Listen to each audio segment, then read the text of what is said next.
પાલનપુર ખાતે સહકારથી સમૃદ્ધિ અંતર્ગત મંત્રી જગદીશ વિશ્વકર્માની અધ્યક્ષતામાં સમીક્ષા બેઠક યોજાઈ।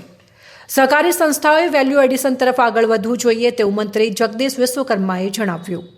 ઇન્ટરનેશનલ યર ઓફ કોઓપરેટિવ સહકારથી સમૃદ્ધિ અંતર્ગત સહકાર રાજ્યમંત્રી જગદીશ વિશ્વકર્માની અધ્યક્ષતામાં તથા વિધાનસભાના અધ્યક્ષ શંકરભાઈ ચૌધરીની વિશેષ ઉપસ્થિતિમાં બનાસ ડેરી પાલનપુર ખાતે સમીક્ષા બેઠક યોજાઈ હતી। આ બેઠકમાં મંત્રી જગદીશ વિશ્વકર્માએ જણાવ્યું હતું કે કેન્દ્રીય મંત્રી અમિતભાઈ શાહના સફળ નેતૃત્વમાં દેશ અને રાજ્યમાં સહકાર ક્ષેત્ર વધુ મજબૂત બની રહ્યું છે।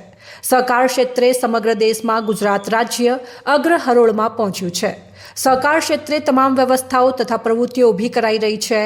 મંત્રીએ જણાવ્યું કે બનાસકાંઠા જિલ્લામાં સહકારી માળખાની વિવિધ પ્રવૃત્તિઓ વધુ મજબૂત બને તે જરૂરી છે। મંત્રીએ જણાવ્યું હતું કે વધુમાં વધુ ખેડૂતો, પશુપાલકો, એપીએમસીના વેપારીઓ સહકારી બેંક સાથે જોડાય તે જરૂરી છે।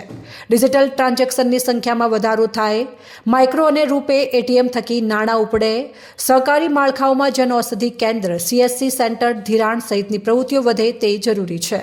બનાસ બેંકની નવી શાખાઓ ખુલે, તમામ વેપારીઓ સહકાર ક્ષેત્ર થકી આગળ વધે તે મુજબની કામગીરી કરવા સૂચન કરાયું હતું।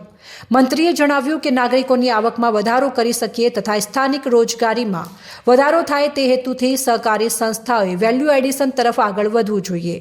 એપીએમસી દ્વારા વેલ્યુ એડિશન કરીને પોતાની પ્રોડક્ટ માર્કેટમાં વેચવી જોઈએ।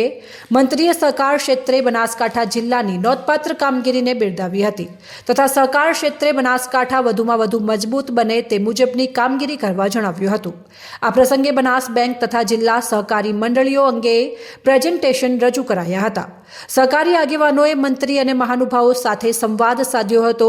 આ સમીક્ષા બેઠકમાં રાજ્ય સહકારી બેંકના chairman Ajay Patel, Gujarat cooperative milk marketing ફેડરેશનના ચેરમેન અશોક ચૌધરી, સહકાર સચિવ સંદીપ કુમાર, રાજ્ય રજિસ્ટ્રાર MP પંડ્યા, તમામ એપીએમસીના ચેરમેનો સહિત વિવિધ વિભાગના અધિકારીઓ અને સહકારી ક્ષેત્રના આગેવાનો ઉપસ્થિત રહ્યા હતા।